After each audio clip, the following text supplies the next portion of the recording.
नमस्कार प्यारे विद्यार्थियों, आप सभी विद्यार्थी 12वीं क्लास के जो हैं वो ध्यान दें कि हमारी जो एक सप्लीमेंट बुक मतलब कि कहें कि पुस्तक और है जिसका नाम है पीयूष प्रवाह है।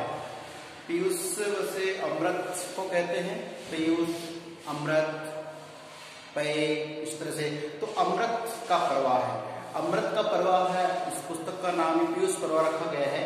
इसका मतलब ये कि ये पुस्तक ऐसी है कि इसको जब पढ़ते हैं तो अमृत जैसा स्वाद आता है, अमृत जैसा अमृतत्व प्राप्त करते हैं। कहने का मतलब है कि इस पुस्तक को जब पढ़ेंगे हम लोग तो इसमें जो 4 से 5 कहानियां हैं वो सारी की सारी कहानियां हमें इतनी मैसेजेबल है, इतनी ज्यादा हृदय को छूती है कि बहुत अच्छा आनंद आता है। अगर कोई अध्यापक ने पढ़ाकर आप स्वयं पढ़ते तो भी इतनी सरल है कि आपको याद हो जाती है। बस एक ही सिस्टम है, उस कहानी में से प्रश्न कैसा आता है और आप उसका उत्तर क्या देते हैं। उस उत्तर में आपको कहानी नहीं लिखनी है, कहानी लिखनी होती तो फिर वो कहानी इस क्लास में क्यों लगाते हैं, बात ही है। तो कहानी नहीं लिखनी तो क्या करना है, आपको उसमें केवल अवबोध करना है और अवबोध के आधार पर प्रश्न पूछे जाते हैं। उस अवबोध के लिए टीचर का झटका होना जरूरी है।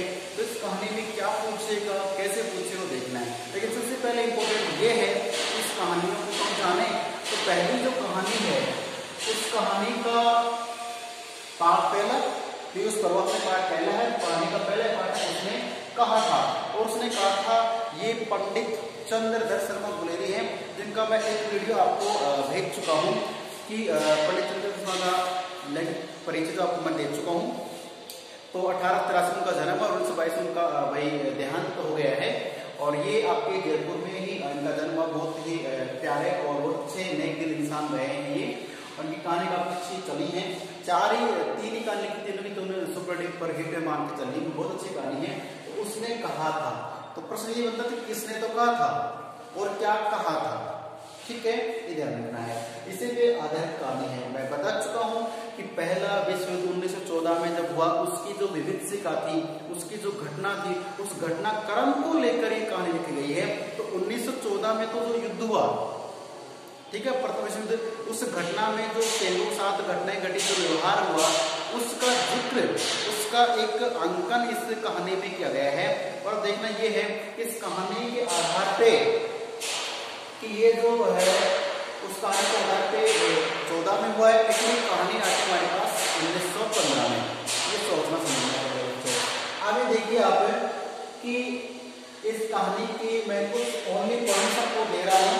कहानी आपको खुद को पढ़नी होगी, ध्यान रखना है। कहानी बहुत अच्छी इंटरेस्टिंग कहानी है आपके लिए। अब देखिए इस कहानी को पढ़ते हैं, देखिए आराम से कि पहला पॉइंट है कि अमृतसर की सड़कों पर दृश्य। ये कहानी कहाँ की, पंजाब अमृतसर की कहानी है। तो देखिए वहां के सैनिकों की कहानी है। तो अमृतसर एक पंजाब का बहुत अच्छा खूबसूरत शहर है और अमृतसर जो है वहां पे स्वर्ण मंदिर है। ये बात विश्व प्रसिद्ध हो गई है। पंजाब राज्य है, जिला है, कहीं नहीं जानते लोग, लेकिन फिर भी पंजाब राज्य का जो अमृतसर शहर है उसमें स्वर्ण मंदिर है। ये तो विश्व प्रसिद्ध बात है, बहुत से लोग देखने भी आते हैं। बात तो सही है, आपको जब मौका मिले तो अवश्य जाइए कॉलेज के दिनों में, खैर छोड़िए। तो पंजाब जो अमृतसर है, अमृतसर की जो सड़कों को दृश्य देखना है कि वहाँ पे बम्बू काट यानी जो गाड़ियां होंगी तामिया होंगे, तो बम्बू काट वालों की मधुर बोले की मिठास देखने को इस पार्ट में मिलती है कि किस तरीके से वो लोग जो घुमावदार गलियां हैं, सड़कें हैं, उन सड़कों के बीच में से अपनी गाड़ी को निकालते हैं।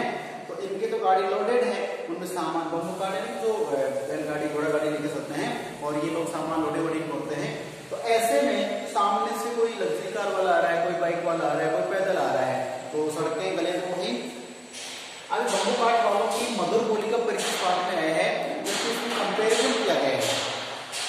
कंपेरिजन ये है कि बड़े बड़े शहर, दिल्ली, मुंबई, कलकत्ता, जो बहुत से शहर हैं, इन शहरों में जो पांगे वाले होते हैं, रिक्शे वाले होते हैं, इनकी आवाज थोड़ी सी कर्कश होती है, लट्ठमार भाषा होती है। ये कुछ भी कह देते हैं, किसी को बुलाना है रिक्शा साइड पे बोल देते हैं, किसी का मान सम्मान देने का मतलब नहीं होता है। जबकि ये बम्बू काट वाले जो अमृतसर के हैं ये इतना प्यार से बोलते हैं। हालांकि देखो दिमाग में गुस्सा हो सकता है, लेकिन जबान मीठी होनी चाहिए इंसान की। अगर आपकी जबान मीठी है, मीठा बोलते हैं, तो मैं कहता हूँ कि आप कहीं भी कमा के खा सकते हैं, अपना वर्चस्व कायम कर सकते हैं। सीधी बात ये है, मीठा बोलना आना चाहिए। सामने वाले के दिल में जगह बनाने के लिए हमें हमारी बोली में मिठास होनी चाहिए। तो कारण है कि कोयल को सब पसंद करते हैं, जबकि कौवे को बहुत कोई पसंद ही नहीं करता। ये मान के चलो इसके घर का सवाल होता है, क्योंकि दोनों दिखने में जैसे है बात हो रही है। तो प्यारे बच्चों, आवाज मीठी होनी चाहिए, आवाज कैसी भी हो उसका नेचर अच्छा होना चाहिए, ठीक है। तो मीठी जो बोली है उसमें क्या है, ये लोग किस प्रकार से बोलते हैं, कुछ एग्जाम्पल हमारे बीच है। देखिए सामने ये दोनों कार वाले जा रहे हैं, सामने से गाड़ी वाला आ रहा है। तो देखिए बचो खालसा जी, तो खालसा जी को जिसको सम्मान स्वरूप का गया है, भगवान माना गया है। क्योंकि जो सिख लोग हैं, सिखों के क्या होता है कि जो गुरुदेव हैं गुरु नानक जी, तो ये वाहिगुरु जी का खालसा, वाहिगुरु जी की फतेह, इस तरह से बोले जाते हैं। हर धर्म का कुछ अलग अलग झंडा होता है। तो बोलते हैं हटो खालसा जी, हटो भाई जी, हटो भाई जी। किसी कोई व्यक्ति को सिंपली आ रहा है तो भाई जी बोलते हैं। ठहरना भाई, तो क्रॉस करो तो ठहरना भाई, आप ठहरना हमें जाना, इस तरह से, तो इस तरह से बोलते हैं। इसी लहजे में एक मानो एक गुड़िया आ रही है, उस गुड़िया को कैसे दूर हटाना, उसको सुनता ही नहीं है। तो उसके लिए क्या कहते हैं, जिणे जोगिए, जिणे जोगिए, पुत्रा वालिए, लंबी उम्रा वालिए, हट जा तू के तेरे ताने के नीचे आपके मुझे नाम करती है। तो बूढ़ी लेडीज है, उसको बोलते जिणे जोगिए, क्योंकि तेरे जीने के दिन है। पुत्रा प्यारिये, पुत्रों को प्यारी है। लंबी उम्र वाली है, कि तेरी लंबी उम्र है। हालांकि कमेंट है उसकी लंबी उम्र का है, लेकिन फिर भी उस महिला को ये ऐसे शब्दों से उम्मीद करके रास्ते से थोड़ा दूर करना चाहते हैं। ये है अमृतसर के सड़क के मधुर बोलने वाले व्यक्तियों का लहजा। अब बात करते हैं कि सिख बालक और बालिका किस बात में उपयोग होता है। तो एक बालक है जिसका नाम है लहणा सिंह, एक बालिका है जिसका नाम है होरा। ये दोनों लहणा सिंह और होरा छोटे 7-8 साल के बालक हैं, बालिका हैं। दोनों ही अपने मामा के यहाँ गए हुए हैं, और दोनों में क्या होता है कि अपने मामाओं के लिए या अपने घर के लिए कहे तो एक तो बड़ी लेने के लिए पहुंचती है, और लड़का है वो मामा की केस धोने के लिए दही लेने के पहुंचता है।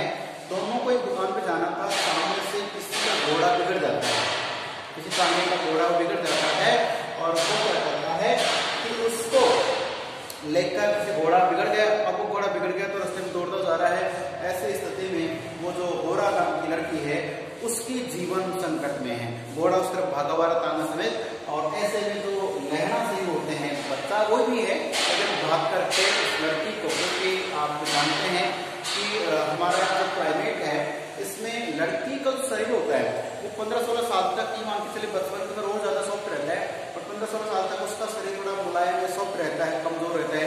लेकिन जो लड़के होते हैं उनका जो हाथ पैर है, शरीर थोड़ा सा मजबूत हो जाता है। तो उसी उम्र के लड़के ने उस लड़की को उठाया और एक तटस्थ उस पर बैठा दिया, खड़ा कर दिया, अर्थात उस पानी के नीचे आती वो मर जाती, उससे बचा के उसने बचाया, वो एक जीवन बचाती है, लड़की का जीवन बचाता है। लड़की उसके मतलब उससे जो सहायता की उसकी क्या होती है, किरदार हो जाती है।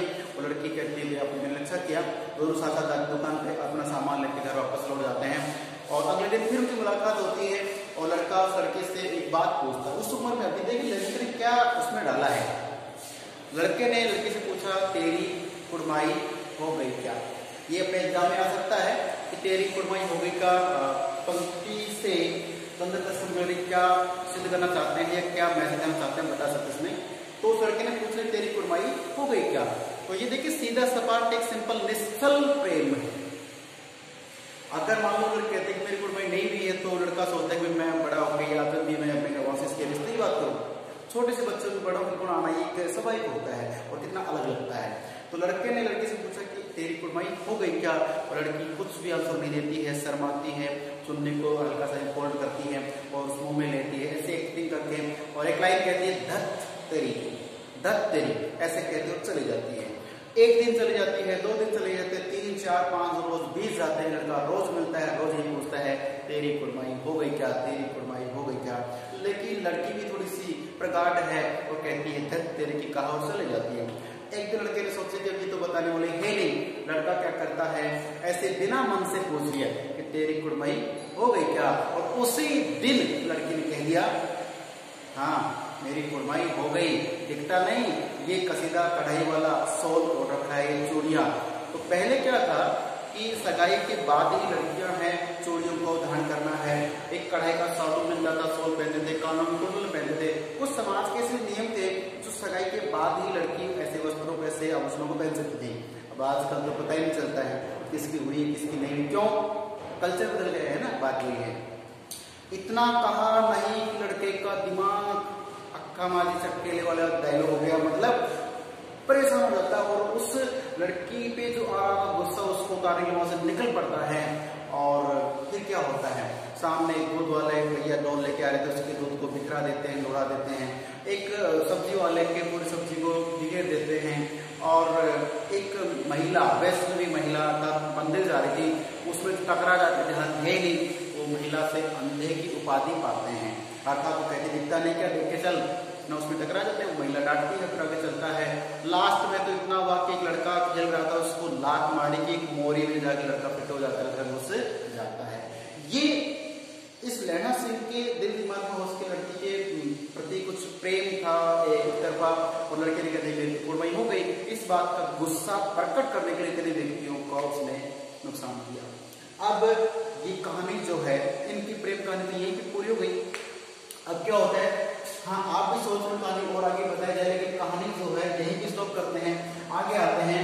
अब क्या होता है कि लैला सिंह नाम का लड़का धीरे धीरे बड़ा हुआ है और वो फौज पुलिस में भर्ती हो गया, फौज में भर्ती हो गए, सैनिक बन गए हैं।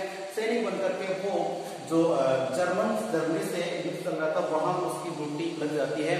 तो वहां उस ड्यूटी के टाइम पे उसके दो साथी और भी हैं, एक का नाम हजारा सिंह और एक का नाम बोधा सिंह। दोनों के साथ उनकी मित्रता अच्छी रहती, क्षेत्र के होते हैं ना, पंजाबी होते हैं। तो यहाँ पे किसी मैडम के उस होटल में, मैडम के सरगने में वो ये ड्यूटी कर रहे हैं। उस मैडम का भी थोड़ा जिक्र इसमें आता है कि वो कशीदार स्वेटर बन के देती इनको, और वो कहती है कि मेरे देश की आप सुरक्षा करें, आप सैनिक है, हमें बचा रहे हो उनसे, आपके लिए काफी अच्छा है। तो छोटा सा पार्ट में बीच का टॉपिक आता है। बाकी लैला सिंह, बोधा सिंह, हजारा सिंह मिलते हैं और फिर छुट्टी मिलने के बाद घर आ जाते हैं। जब घर से वापस ड्यूटी में जा रहे थे, तब जो हजारा सिंह कहता है कि भाई आप ऐसा करना कि इधर से आते चलना, तो हम साथ साथ चलेंगे, ठीक है। जैसे ही जो लैला सिंह है ये बोधा सिंह, हजारा सिंह के घर आते हैं, तो वो बाप बेटे थे दोनों। तो वो जब उनके घर आए तो दरवाजे पे आके आवाज दी, चलो चलते हैं। तो अंदर से हजारा सिंह निकल के आते और कहते हैं कि लैला, अर्थात शॉर्ट में होते लैला सिंह, आपको जो हमारी मैम साहब है, मैडम है सुबेदारनी, तो सुबेदार हजारा सिंह का पत्नी सुबेदारनी कहलाती है, सही होता है। इसकी पति मास्टर है, पत्नी को मास्टर नहीं कहते हैं गांव के क्षेत्र के हिसाब से। हौलदार है तो हौलदार नहीं कहते हैं। किसी का पति वकील है तो वकील साहब, उसकी पत्नी को वकील से कहते हैं। किसी की डॉक्टर है तो डॉक्टर नहीं, जिसकी पत्नी कहते हैं। हालांकि वो होते हैं लेकिन लोग लहजा देते हैं, ठीक है ना। हाँ, ये अंतर अलग है। किसी का पति पोस्टमैन है तो उसकी पत्नी को क्या, क्योंकि पोस्टमैन को डाकिया कहते हैं गाँव के हिसाब से, हालांकि आजकल कम हो गए हैं, तो उसकी पत्नी को क्या बोलेंगे, ऐसा सोच के देखिए, लेकिन ऐसे बोलते नहीं, ठीक है। ठाकुर की पत्नी ठाकुराइन कहते हैं, ठीक है ना, ऐसा होता है। ध्यान दीजिए, लैला सिंह दरवाजे पे खड़ा, उसने आवाज दी, अंदर से हजारा सिंह ने कहा कि सुबेदार ने तुझे पहचानती है, तुझे जानती है और अंदर बुला रही है। लैला सिंह दरवाजे पे आता है कि मुझे कैसे जानती है। तो ये जो बचपन का प्रेम था, ये दोनों को आपस में मर जाता है। वो जो होरा नाम की लड़की, जब जिसकी जान बचाई थी लैला सिंह ने घोड़े तांगे से, वही लड़की इस हजारा सिंह की सुबेदारनी यानी पत्नी होती है, उस बोधा सिंह की मां। वो कहती है आके और कि आप एक दूसरे को देखते हैं। अब सोचिए कि बचपन का प्रेम हो, बड़े जवान होने के बाद मुझे दिखता है, क्या नजारा होगा, क्या उनका दृश्य होगा। एक दूसरे को देखते हैं, श्रम से आंखें झुक जाती हैं और सुबेदारनी अपना आंचल फैला कहती है, एक दिन आपने मेरे प्राण बचाए थे उस घोड़े तांगे से, और आज मैं आपके सामने आंचल फैलाती हूँ कि प्लीज आप मेरे बेटे और पति की रक्षा करना। काश सरकार ने गगरिया पलटन बनाई होती तो मैं भी अपने परिवार के साथ वहां जाती और देश के लिए कुछ करती तो अच्छा तो रहता। अब सरकार ने ऐसा किया नहीं है, तो मैं आपके साथ अपने सुहाग, अपने बेटे को, दोनों को भेज रही हूँ। सो प्लीज, मुझे विश्वास है कि आप इनकी रक्षा भी करेंगे। तो ये प्रॉमिस कर लिया किसने, लैला सिंह ने, और चल जाते हैं अपनी ड्यूटी पे। वहां पे फिर क्या होता है भाई, वहां युद्ध छिड़ जाता है। जब युद्ध छिड़ा तो जर्मनी से युद्ध करना पड़ता है, उसमें लैला सिंह की सूझबूझ का प्रयोग दिखाया गया है। उसके बाद तो लैला सिंह की बुद्धिमत्ता और साहस है। ये जर्मन एक अधिकारी होता है, वो दावपेच करके उनके कैंट में, यानी कि केबिन में, टेंट में आ जाता है, उनके वो जो टेंट लगा था उसमें आ जाता है, इनका ही कैप्टन बन के, और उससे ये पापों से पहचान करके मार गिराते हैं। और फिर जो बोधा सिंह है, हजारा सिंह, दोनों की रक्षा करते हैं। बोधा सिंह बीमार को उसको अपने स्वेटर तक देते हैं। काफी कुछ पार्ट में बातें पढ़ेंगे, लेकिन बाप और बेटे दोनों को बचा लेते हैं। कौन, लैला सिंह।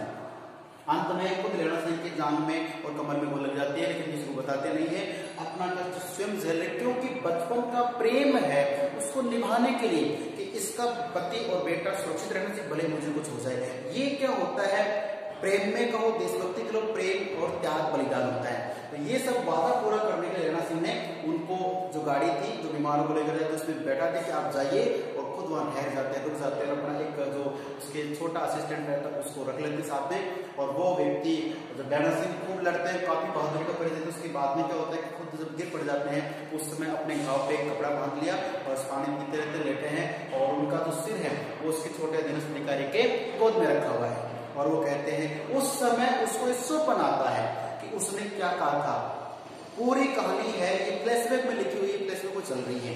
तो प्यारे बच्चों ये अंत में उसको अपनी याद भी आती है। वो कहता है कि सुधारने के चरणों में मत्था टेकना कहना, भाई को मत्था टेकना कहना, वो मेरे भाई को कहना कि काम का पेड़ लगाना है, वह मुझे उस आम के पेड़ के नीचे जीवन जीना है, खेलना है, सारी बातें उनको याद रहती है, याद आती है। तो प्यारे बच्चों इस प्रकार से लेना सिंह का वहां पे यूं कहें कि बाद में पता चलता है, पार्ट तो समाप्त हो गया, लेकिन बाद पता चलता है कि किसी जो उनकी जो सेना का नाम है 77 सिख राइफल के नाम से उनकी जो टुकड़ी थी उसमें से एक व्यक्ति किस तरह से देहांत हो गया, शहीद हो गए वहां पे। तो सीधी बात ये है कि लेना सिंह है वो देश के लिए शहीद हो जाते हैं, और उनका प्रेम है वो प्रेम विस्तार को बताता है। इस प्रकार से उनका जो त्याग बलिदान है वो एक चिरस्थायी रहता है, याद रखने योग्य रहता है। तो प्यारे बच्चे ये अपनी पहली कहानी जिसमें से क्वेश्चन बहुत बन सकते हैं कि लेना सिंह की जगह आप होते हैं तो क्या करते हैं। तो ये जो बचपन का प्रेम है ये इस प्रकार से है। तो इसमें जो जो बातें मैंने डिस्कस की है ये सारी बातें पुस्तक में आपको बखूबी मिल जाएगी। तो प्लीज आप इस लेसन को एक बार मेरे कहने से अवश्य पढ़िए। मेरा यकीन मान के चलिए ये पाठ आपको उस वीडियो से या उस चीज से ज्यादा अच्छा लगता है जो रोज आप ज्यादा नहीं तो आधा घंटा 1 घंटा आप मोबाइल को यूज करते देखते हैं। तो प्लीज इस पाठ को पढ़िए 12th क्लास के बच्चे, ताकि आपका एक पाठ याद हो जाएगा, प्लस में एग्जाम के लिए क्वेश्चन प्रिपेयर हो जाएंगे, और आपको इतना आनंद आएगा, इतना अच्छा ये लेसन है, इतनी अच्छी कहानी है कि आप खुद एक बार पढ़ेंगे, आपको लगेगा वास्तव में सर ने सही कहा था। तो बस इसी उम्मीद के साथ में आज का वीडियो ये पाठ समाप्त करता हूँ, और अब जो है आगे का वीडियो आपको नेक्स्ट डे मिलेगा। तब तक के लिए नमस्कार, धन्यवाद, सुरक्षित रहे और पढ़ते रहें।